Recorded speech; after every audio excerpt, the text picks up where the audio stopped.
Assalamualaikum warahmatullahi wabarakatuh. Perkenalkan, nama saya Dahlia dari SMK Negeri 1 Grati Pasuruan. Berikut adalah merupakan tugas akhir pengimbasan dari BINTEK yang saya ikuti, yaitu tentang BINTEK seri asesmen kompetensi minimum.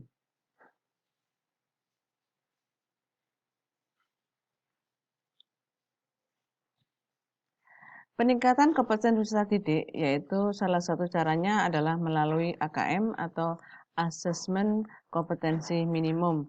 Kenapa bisa terjadi seperti demikian? Latar belakangnya adalah di mana situasi saat ini materi ujian nasional itu terlalu padat sehingga siswa dan guru cenderung menguji penguasaan konten, bukan kompetensi penalaran.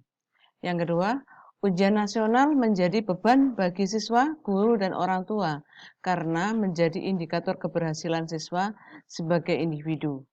UN atau ujian nasional seharusnya berfungsi untuk pemetaan mutu sistem pendidikan nasional, bukan penilaian siswa.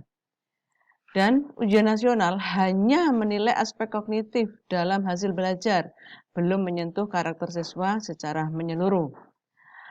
Arahan kebijakan baru dalam AKM tahun 2020 ini, ujian nasional akan dilaksanakan merupakan untuk yang terakhir kalinya. Sedangkan tahun 2021, ujian nasional akan diubah menjadi AKM atau Asesmen Kompetensi Minimum dan Survei Karakter. Kompetensi dalam AKM itu meliputi literasi, numerisasi, dan karakter. Literasi artinya adalah kemampuan bernalar tentang dan menggunakan bahasa. Numerasi adalah kemampuan bernalar menggunakan matematika, sedangkan karakter misalnya pembelajar gotong royong, kebinekaan, dan perundungan. Dilakukan pada siswa yang berada di tengah jenjang sekolah, misalkan kelas 4, kelas 8, dan kelas 11, sehingga mendorong guru dan sekolah untuk memperbaiki mutu pembelajaran dan tidak bisa digunakan untuk berbasis selektif siswa ke jenjang selanjutnya. AKM mengacu pada praktek pada level internasional.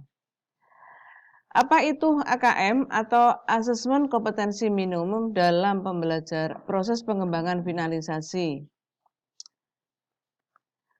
AKM atau Asesmen Kompetensi Minimum, kata minimum mengacu kepada tidak semua konten dilakukan kurikulum diukur di dalam AKM.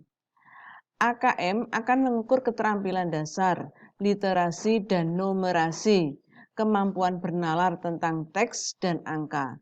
Kompetensi tersebut dibangun dari jenjang dasar sampai menengah dalam suatu learning progression. AKM berbentuk survei dengan sampel siswa kelas 5, kelas 8, dan kelas 11. Tidak melaporkan hasil individu siswa, namun laporan agregat yang berfokus pada peningkatan internal dari waktu ke waktu, bukan ke komparasi atau kelompok.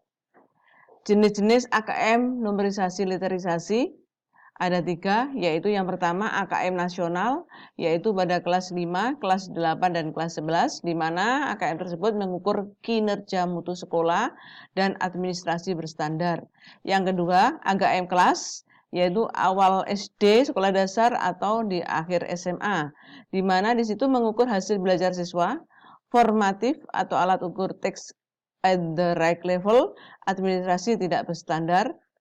Dan 3, AKM sertifikasi, yaitu kelas 12, mengukur hasil belajar siswa dan administrasinya berterstandar.